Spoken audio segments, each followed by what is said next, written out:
Good evening, Fright fans, and welcome to this, the Horror Story Corner, where today we have a delightfully fiendish tale that delves into Lovecraft's Cthulhu Mythos and is penned by Robert Bloch.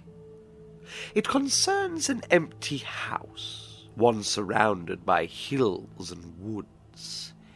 Inside the building is nothing but a notebook, written on by a long-gone 12-year-old child.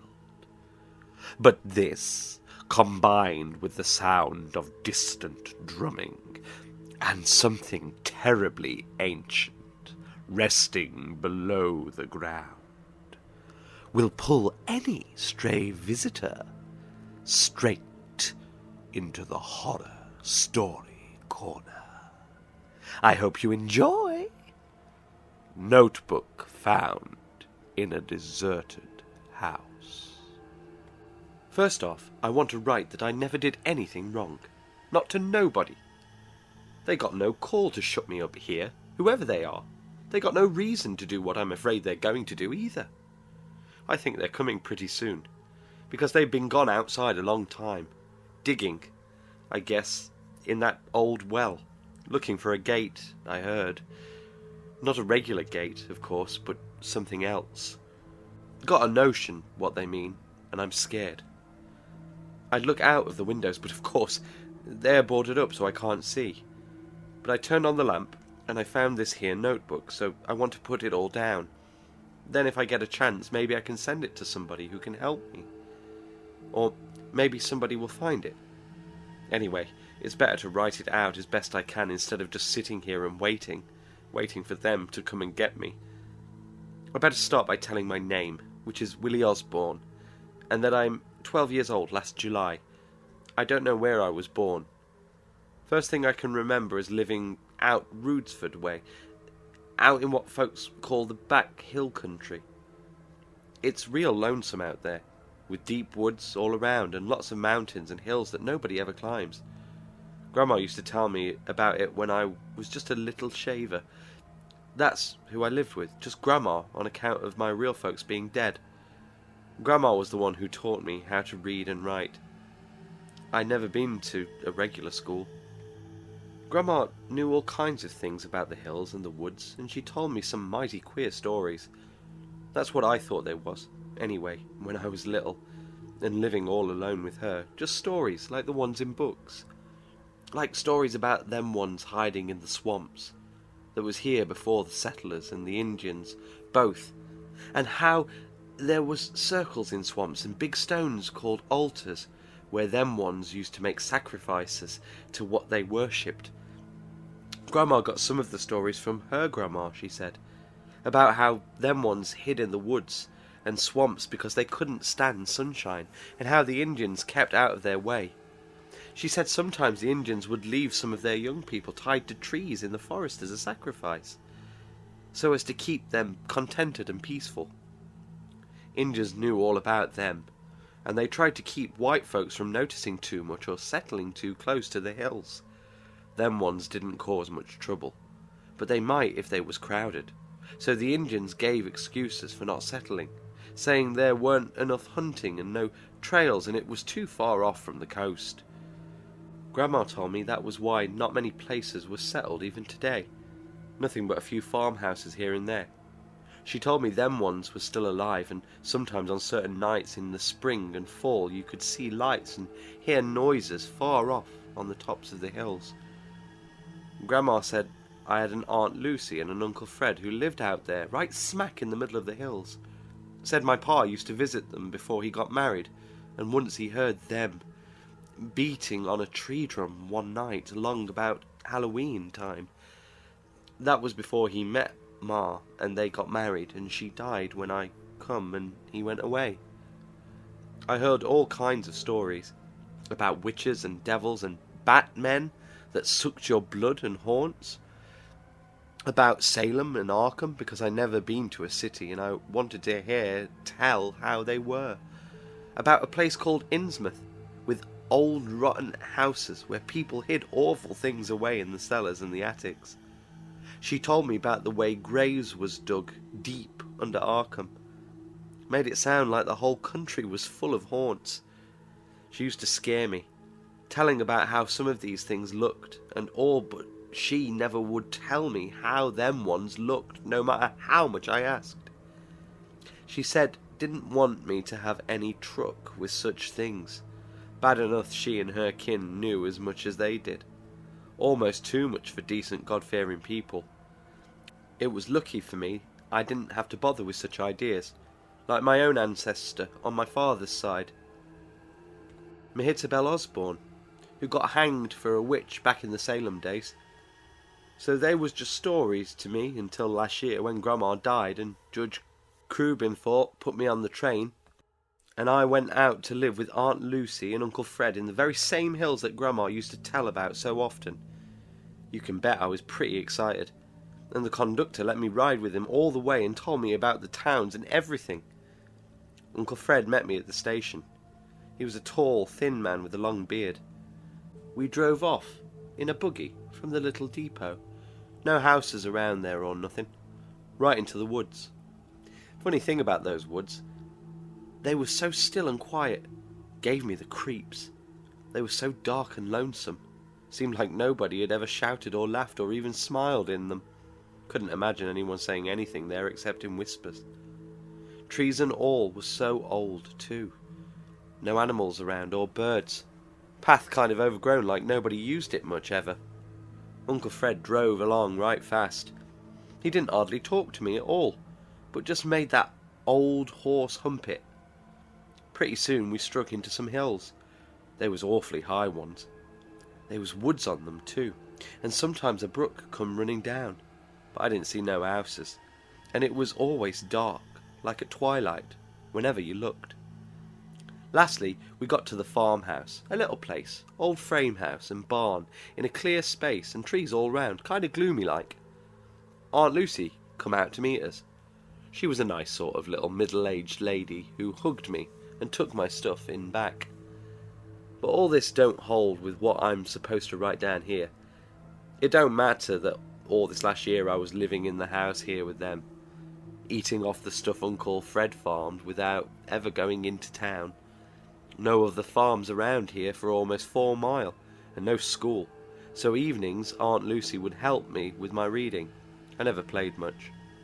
At first, I was scared of going into the woods on account of what Grandma had told me. Besides, I could tell as Aunt Lucy and Uncle Fred was scared of something from the way they locked the doors at night and never went into the woods after dark, even in summer. But after a while, I got used to the idea of living in the woods, and they didn't seem so scary. I did chores for Uncle Fred, of course, but sometimes in afternoons when he was busy, I'd go off by myself, particular by the time it was fall. And that's how I heard one of the things. It was early October. I was in the glen right by the big boulder. Then the noise started. I got behind that rock fast. You see, like I say, there isn't any animals in the woods, nor people, except perhaps old Cap Pritchett, the mailman, who only comes through on Thursday afternoons. So when I heard a sound that wasn't Uncle Fred or Aunt Lucy calling to me, I knew I better hide. About that sound, it was far away at first. Kind of a dropping noise. Sounded like the blood falling in little spurts on the bottom of the bucket when Uncle Fred hung up a butchered hog. I looked around, but I couldn't make out nothing, and I couldn't figure out the direction the noise was coming from either. The noise sort of stopped for a minute, and there was only twilight and trees, still as death. Then the noise started again, nearer and louder. Sounded like a lot of people running or walking all at once, moving this way. Twigs busting under feet and scrabbling in the bushes, all mixed up in the noise. I scrunched down behind that boulder and kept real quiet. I can tell that whatever makes that noise is real close now, right in the glen. I want to look up but daresn't, because the sound is so loud and mean. And also there is an awful smell, like something that was dead and buried being uncovered again in the sun. All at once the noise stops again, and I can tell that whatever makes it is real close by. For a minute the woods are creepy still. Then comes the sound. It's a voice, and it's not a voice. That is, it doesn't sound like a voice, but more like a buzzing or croaking, deep and droning. But it has to be a voice, because it is saying words. Not words that I could understand, but words. Words that made me keep my head down, half afraid I might be seen, and half afraid I might see something.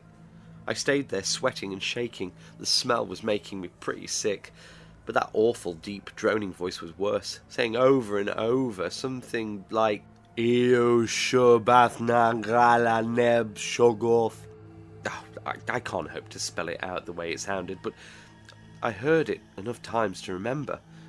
I was still listening when the smell got awful thick, and I guess I must have fainted because when I woke up the voice was gone, and it was getting quite dark. I ran all the way home that night, but not before I saw where the thing had stood when it talked, and it was a thing. No human being can leave tracks in the mud like goats' hoofs all green with slime that smell awful. Not 4 or 8, but a couple hundred. I didn't tell Aunt Lucy or Uncle Fred, but that night when I went to bed I had terrible dreams. I thought I was back in the glen, only this time I could see the thing. It was real tall and all inky black, without any particular shape, except a lot of black ropes with ends like hoofs on it. I mean, it had a shape, but it kept changing. All bulgy and squirming into different sizes. There was a lot of mouths all over the thing, like puckered up leaves on branches. That's as close as I can come. The mouths was like leaves, and the whole thing was like a tree in the wind. A black tree with lots of branches trailing the ground, and a whole lot of roots ending in hoofs, and that green slime dribbling out of the mouths and down the legs was like sap.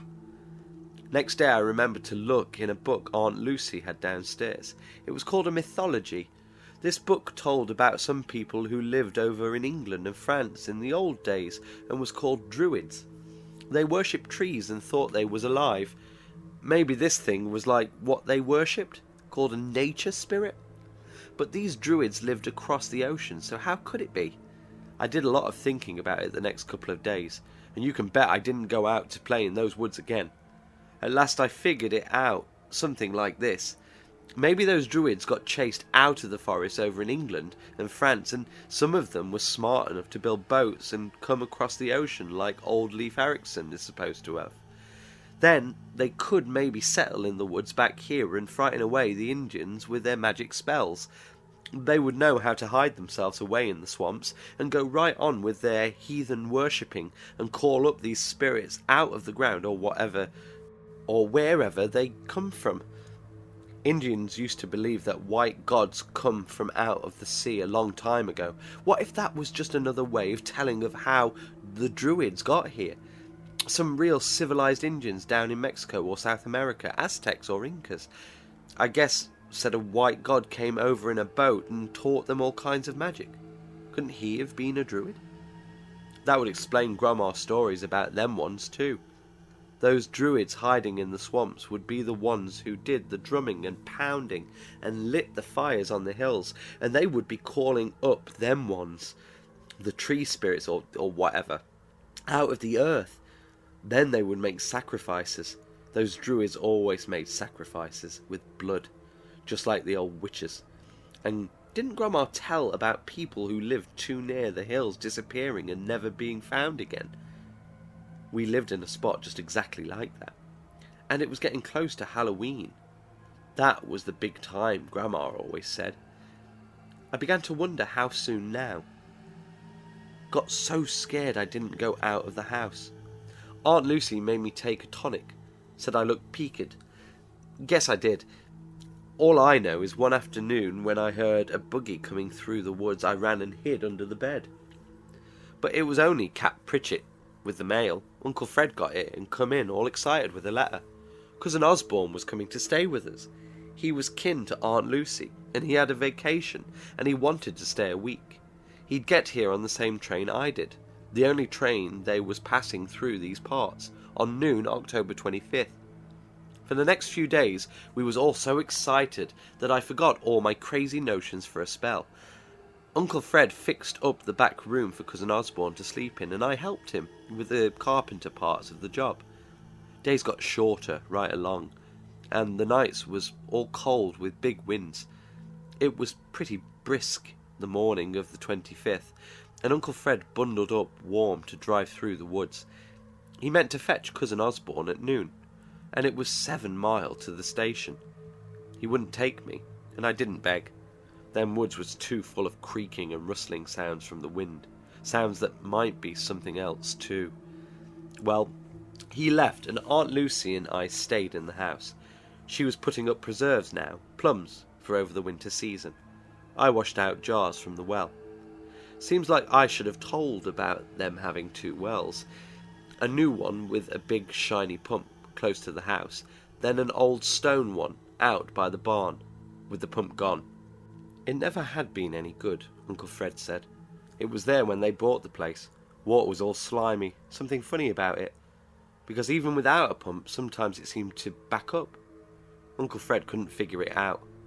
But some mornings water would be running out over the sides, green, slimy water that smelled terrible.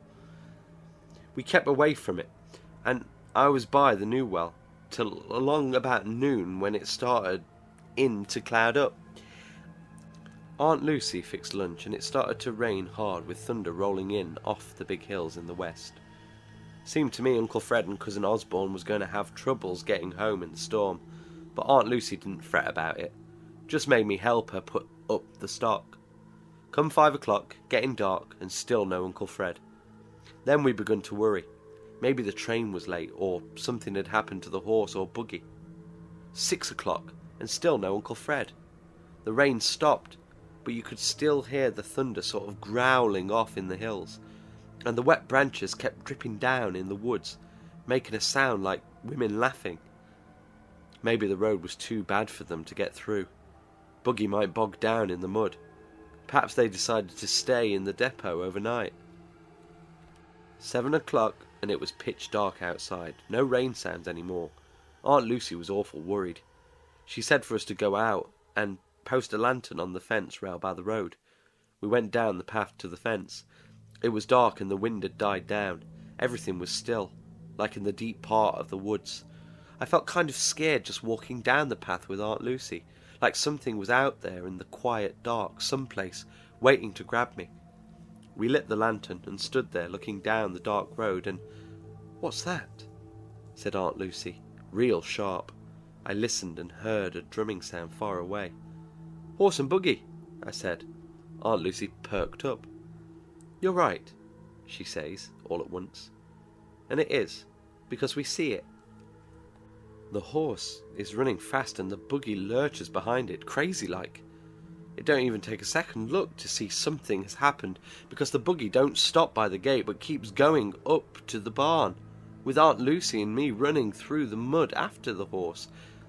The horse is all full of lather and foam, and when it stops it can't stand still. Aunt Lucy and I wait for Uncle Fred and Cousin Osborne to step out, but nothing happens. We look inside. There isn't anybody in the buggy at all. Aunt Lucy says, "Oh," in a real loud voice, and then faints. I had to carry her back to the house and get her into bed. I waited almost all night by the window, but Uncle Fred and Cousin Osborne never showed up, never. The next few days was awful. There was nothing in the buggy for a clue like to what happened, and Aunt Lucy wouldn't let me go along the road into town or even to the station through the woods. The next morning the horse was dead in the barn, and of course we would have had to walk up to the depot or all those miles to Warren's farm. Aunt Lucy was scared to go and scared to stay, and she allowed us how when Cap Pritchett comes by we had best go with him over to town and make a report and then stay there until we found out what happened. Me, I had my own ideas what happened. Halloween was only a few days away now, and maybe them ones had snatched Uncle Fred and Cousin Osborne for sacrifice. Them ones or the druids. The mythology book said druids could even raise storms if they wanted to with their spells. No sense talking to Aunt Lucy though. She was like out of her head with worry. Anyway, just rocking back and forth and mumbling over and over that they had gone. And Fred always warned me, and no use, no use. I had to get the meals and tend to stock myself, and nights it was hard to sleep because I kept listening for drums. I never heard any though, but still it was better than sleeping and having those dreams. Dreams about the black thing like a tree walking through woods and sort of rooting itself to one particular spot so it could pray with all those mouths, pray down to that old god in the ground below. I don't know where I got the idea that was how it prayed, by sort of attaching its mouths to the ground. Maybe it was on account of seeing the green slime, or had I really seen it? I'd never gone back to look. Maybe it was all in my head. The druid story and about them ones and the voice that said Shoggoth and all the rest. But then, where was Cousin Osborne and Uncle Fred? And what scared the horse so it up and died the next day? Thoughts kept going round and round in my head, chasing each other. But all I knew was we'd be out of here by Halloween night. Because Halloween was on a Thursday and Cap Pritchett would come and we would ride down to town with him. Night before I made Aunt Lucy pack and we got all ready, and then I settled down to sleep. There was no noises, and for the first time I felt a little better. Only the dreams come again. I dreamed a bunch of men come in the night and crawled through the parlour bedroom window where Aunt Lucy slept and got her. They tied her up and took her away all quiet in the dark because they had cat eyes and didn't need light to see. The dream scared me, so I woke up while it was just breaking into dawn. I went down the hall to Aunt Lucy right away. She was gone. The window was wide open like in my dream, and some of the blankets was torn. Ground was hard outside the window and I didn't see footprints or anything, but she was gone. I guess I cried then. It's hard to remember what I did next. Didn't want breakfast. Went out hollering, "Aunt Lucy!" and not expecting any answer. I walked to the barn and the door was open and the cows were gone. Saw one or two prints going out the yard and up the road, but I didn't think it was safe to follow them. Some time later I went over to the well, and then I cried again because the water was all slimy green in the new one, just like the old. When I saw that I knew I was right. Them ones must have come in the night, and they wasn't even trying to hide their doings anymore, like they was sure of things. Tonight was Halloween. I had to get out of here. If them ones was watching and waiting, I couldn't depend on Cap Pritchett showing up this afternoon. I'd have to chance it down the road, and I'd better start walking now, in the morning, while it was still light enough to make town. So I rummaged around and found a little money in Uncle Fred's drawer of the bureau, and Cousin Osborne's letter with the address in Kingsport he wrote it from. That's where I'd have to go after I told folks in town what happened. I'd have some kin there. I wondered if they'd believe me in town when I told them about the way Uncle Fred had disappeared and Aunt Lucy, and about them stealing the cattle for a sacrifice, and about the green slime in the well where something had stopped to drink. I wonder if they would know about the drums and the lights on the hills tonight, and if they was going to get up a party and come back this evening to try and catch them ones, and what they meant to call up rumbling out of the earth. I wondered if they knew what a Shoggoth was. Well, whether they did or not, I couldn't stay and find out for myself. So I packed up my satchel and got ready to leave. Must have been around noon, and everything was still. I went to the door and stepped outside, not bothering to lock it behind me. Why should I, with nobody around for miles? Then I heard the noise down the road. Footsteps. Someone walking along the road, just around the bend. I stood still for a minute, waiting to see, waiting to run. Then he come along. He was tall and thin, and looked something like Uncle Fred, only a lot younger and without a beard. And he was wearing a nice city kind of suit and a crush hat. He smiled when he saw me and come marching up like he knowed who I was. "Hello, Willie," he said. I didn't say nothing, I was so confused. "Don't you know me?" he said. "I'm Cousin Osborne. Your Cousin Frank." He held out his hand to shake, but then I guess you wouldn't remember, would you? Last time I saw you, you were only a baby." "But I thought you were supposed to come last week," I said. "We expected you on the 25th. Didn't you get my telegram?" he asked. "I had business." I shook my head. "We never get nothing round here unless the mail delivers it on Thursdays. Maybe it's at the station." Cousin Osborne grinned. "You are pretty well off the beaten track at that. Nobody at the station this noon. I was hoping Fred would come along with the buggy so I wouldn't have to walk, but no luck." "You walked all the way?" I asked. "That's right. And you come on the train?" Cousin Osborne nodded.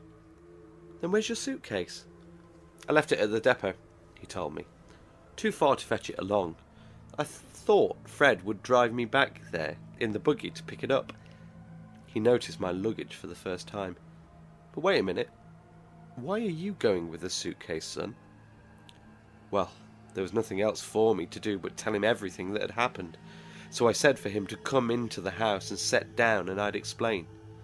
We went back in and he fixed some coffee and I made a couple of sandwiches and we ate, and then I told him about Uncle Fred going to the depot and not coming back, and about the horse, and then what happened to Aunt Lucy. I left out the part about me in the woods, of course, and I didn't even hint at them ones. But I told him I was scared and figured on walking to town today before dark. Cousin Osborne listened to me, nodding and not saying much or interrupting. "Now, you can see why we gotta go, right away," I said. "Whatever come after them will be coming after us, and I don't want to spend another night here." Cousin Osborne stood up. "You may be right, Willie," he said, "but don't let your imagination run away with you, son. Try to separate fact from fancy. Your aunt and uncle have disappeared. That's fact.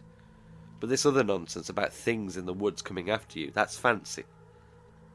Reminds me of all that silly talk I heard back home in Arkham. And for some reason there seems to be more of it around this time of year, at Halloween. Why, when I left— Excuse me, Cousin Osborne," I said, "but don't you live in Kingsport?" "Why, to be sure," he told me. "But I did live in Arkham once, and I know the people around here. It's no wonder you were so frightened in the woods, and got to imagining things, as it is. I admire your bravery. For a 12-year-old, you've acted very sensibly." "Then let's start walking," I said. "Here it is, almost 2, and we better get moving if we want to make town before sundown." "Not just yet, son," Cousin Osborne said. "I wouldn't feel right about leaving without looking around and seeing what we can discover about this mystery.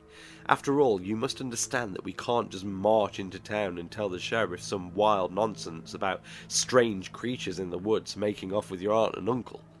Sensible folks just won't believe such things. They might think I was lying and laugh at me.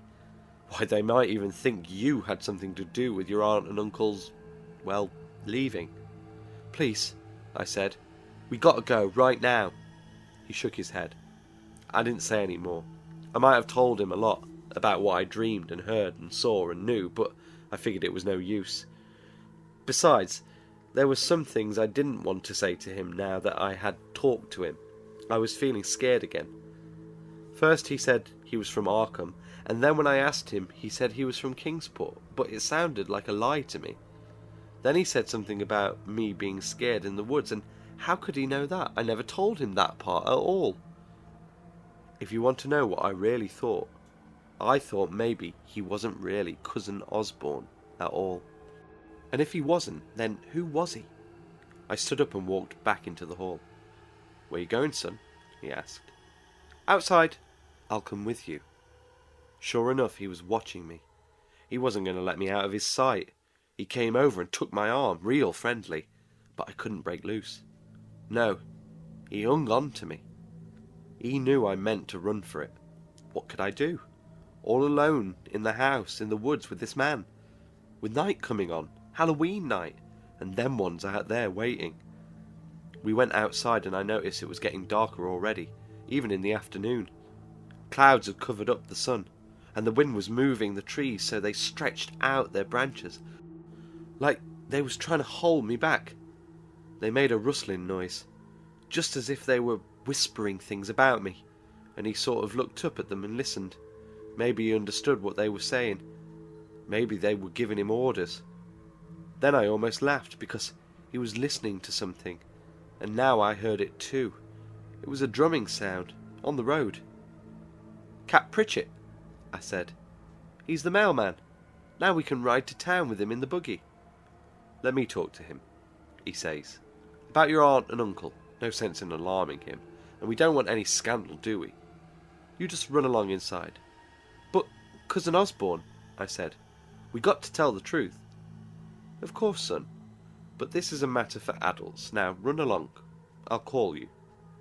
He was real polite about it, and even smiled, but all the same he dragged me back up to the porch and into the house and slammed the door.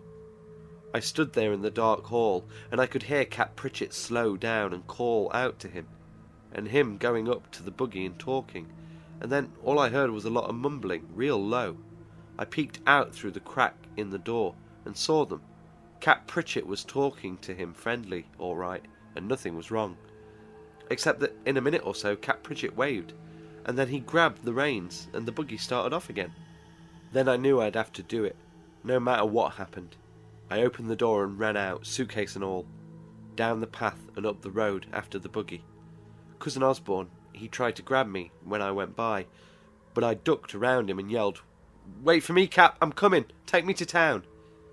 Cap slowed down and stared back, real puzzled.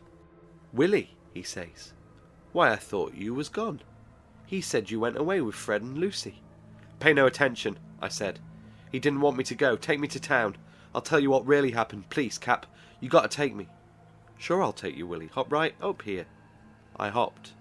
Cousin Osborne come right up to the buggy. "Here now," he said, real sharp. "You can't leave like this. I forbid it. You're in my custody." "Don't listen to him," I yelled. "Take me, Cap, please." "Very well," said Cousin Osborne. "If you insist on being unreasonable, we'll all go. I cannot permit you to leave alone." He smiled at Cap. "You can see the boy is unstrung," he said, "and I trust you will not be disturbed by his imaginings. Living out here like this, well, you understand, he's not quite himself. I'll explain everything on the way to town." He sort of shrugged at Cap, and made signs of tapping his head. Then he smiled again and made to climb up next to us in the buggy seat, but Cap didn't smile back. "No, you don't," he said. "This boy Willie is a good boy, I know him. I don't know you. Looks as if you done enough explaining already, mister, when you said Willie had gone away. But I merely wanted to avoid talk, you see. I've been called in to doctor this boy. He's mentally unstable." "Stables be damned." Cap spit out some tobacco juice right at Cousin Osborne's feet. "We're going." Cousin Osborne stopped smiling. "Then I insist you take me with you," he said, and he tried to climb into the buggy. Cap reached into his jacket, and when he pulled his hand out again, he had a big pistol in it. "Get down!" he yelled. "Mister, you're talking to the United States Mail, and you don't tell the government nothing, understand? Now get down before I mess your brains all over this road." Cousin Osborne scowled, but he got away from the buggy fast. He looked at me and shrugged. "You're making a big mistake, Willie," he said. I didn't even look at him. Cap said, "Gear up," and we went off down the road. The buggy wheels turned faster and faster, and pretty soon the farmhouse was out of sight, and Cap put his pistol away and patted me on the shoulder. "Stop that trembling, Willie," he said. "You're safe now. Nothing to worry about. Be in town a little over an hour or so. Now you just sit back and tell old Cap all about it." So I told him. It took a long time. We kept going through the woods, and before I knew it, it was almost dark. The sun sneaked down and hid behind the hills. The dark began to creep out of the woods on each side of the road, and the trees started to rustle, whispering to the big shadows that followed us. The horse was clipping and clopping along, and pretty soon there were other noises from far away. Might have been thunder and might have been something else, but it was getting night time for sure, and it was the night of Halloween. The road cut off through the hills now, and you could hardly see where the next turn would take you. Besides, it was getting dark awful fast. "Guess we're in for a spot of rain," Cap said, looking up. "That's thunder, I reckon." "Drums," I said. Drums? At night in the hills you can hear them, I told him. I heard them all this month. It's them ones. Getting ready for the Sabbath. Sabbath? Cap looked at me. Where you hear tell about a Sabbath? Then I told him some more about what had happened. I told him all the rest. He didn't say anything, and before long he couldn't have answered me anyway because the thunder was all around us and the rain was lashing down on the buggy, on the road, everywhere. It was pitch black outside now, and the only time we could see was when lightning flashed. I had to yell to make him hear me. Yell about the things that caught Uncle Fred and come for Aunt Lucy. The things that took our cattle and then sent Cousin Osborne back to fetch me. I hollered out about what I heard in the wood too. In the lightning flashes I could see Cap's face. He wasn't smiling or scowling. He just looked like he believed me. And I noticed he had his pistol out again and was holding the reins with one hand, even though we were racing along. The horse was so scared he didn't need the whip to keep him running. The old buggy was lurching and bouncing and the rain was whistling down in the wind. And it was all like an awful dream, but it was real. It was real. When I hollered out to Cap Pritchett about that time in the woods. Shoggoth, I yelled. What's a shoggoth? Cap grabbed my arm, and then the lightning come, and I could see his face, with his mouth open, but he wasn't looking at me, he was looking at the road, and what was ahead of us. The trees sort of come together, hanging over the next turn, and in the black it looked as if they were alive, moving and bending and twisting to block our way. Lightning flickered up again, and I could see them plain, and also something else. Something black in the road, something that wasn't a tree, something big and black, just squatting there waiting with ropey arms, squirming and reaching. Shoggoth! Cap yelled, but I could scarcely hear him because the thunder was roaring, and now the horse let out a scream and I felt the buggy jerk to one side and the horse reared up and we was almost into the black stuff. I could smell an awful smell and Cap was pointing his pistol and it went off with a bang that was almost as loud as the thunder and almost as loud as the sound we made when we hit the black thing. Then everything happened at once. The thunder, the horse falling, the shot, and us hitting as the buggy went over. Cap must have had the reins wrapped around his arm, because when the horse fell and the buggy turned over, he went right over the dashboard, head first, and down into the squirming mess that was the horse, and the black thing that grabbed it. I felt myself falling in the dark, then landing in the mud and gravel of the road.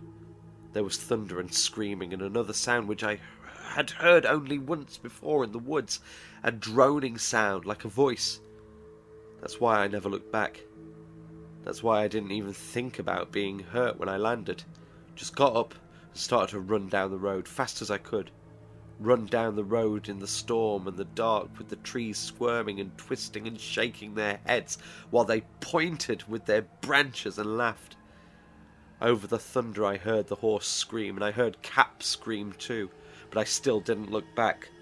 The lightning winked on and off, and I ran through the trees now because the road was nothing but mud that dragged me down and sucked at my legs.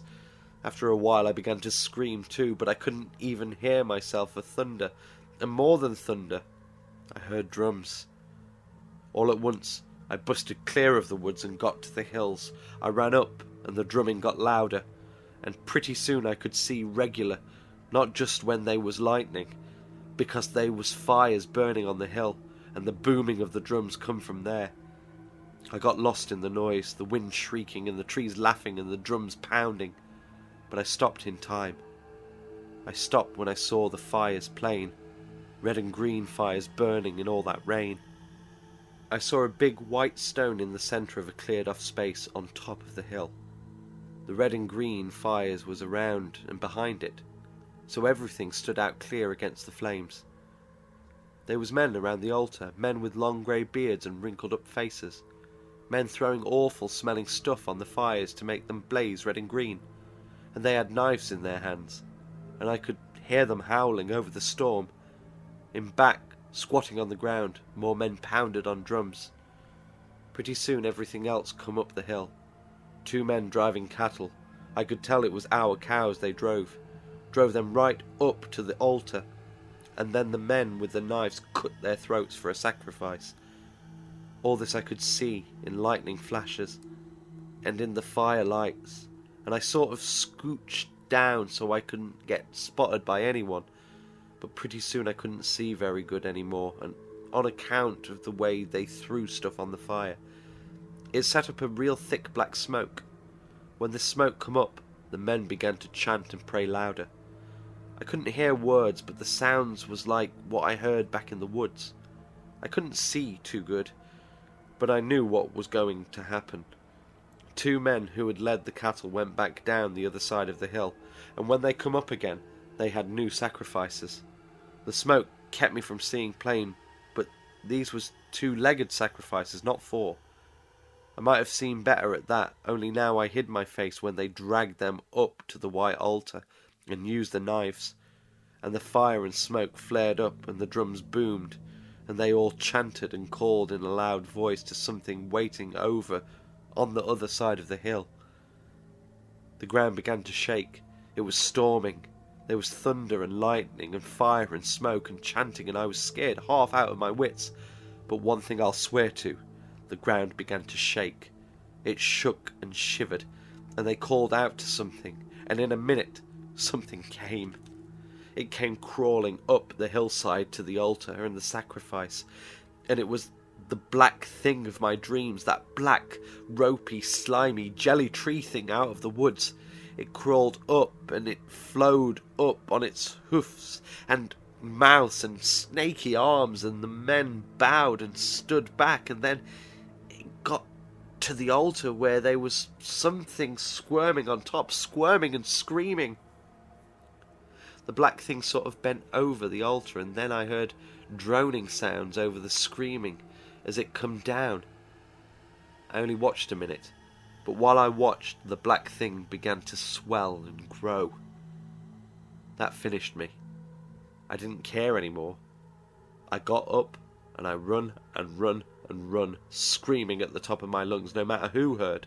I kept running, and I kept screaming forever, through the woods and the storm, away from that hill and that altar, and then all at once I knew where I was, and I was back here at the farmhouse. Yes, that's what I'd done. Run in a circle and come back. But I couldn't go any further. I couldn't stand the night and the storm, so I run inside here. At first, after I locked the door, I just lay right down on the floor, all tuckered out from running and crying. But in a little while I got up and hunted me some nails and a hammer and some of Uncle Fred's boards that wasn't split up into kindling. I nailed up the door first, and then boarded up all the windows, every last one of them. Guess I worked for hours, tired as I was. When it was all done, the storm died down, and it got quiet. Quiet enough for me to lie down on the couch and go to sleep. Woke up a couple of hours ago. It was daylight. I could see it shining through the cracks. From the way the sun came in, I knew it was afternoon already. I'd slept through the whole morning, and nothing had come. I figured now maybe I could let myself out and make town on foot like I'd planned yesterday, but I figured wrong. Before I got started taking out the nails, I heard him. It was Cousin Osborne, of course. The man who said he was Cousin Osborne, I mean. He come into the yard calling Willie, but I didn't answer. Then he tried the door, and then the windows. I could hear him pounding and cussing. That was bad. But then he began mumbling, and that was worse, because it meant he wasn't out there alone. I sneaked to look through the crack, but he already went around to the back of the house, so I didn't see him, or who was with him.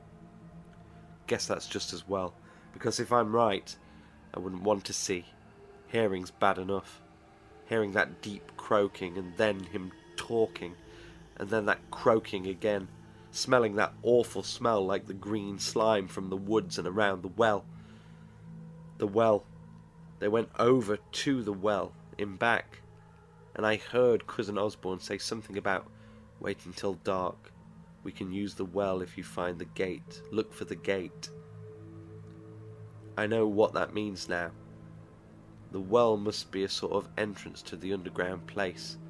That's where those druid men live. And the black thing. They're out in back now, looking. I've been writing for quite a spell, and already the afternoon is going. Peeking through the cracks, I can see it's getting darker again. That's when they'll come for me, when it's dark. They'll break down the doors or the windows and come and take me. They'll take me down into the well, into the black places where the Shoggoths are. There must be a whole world down under the hills.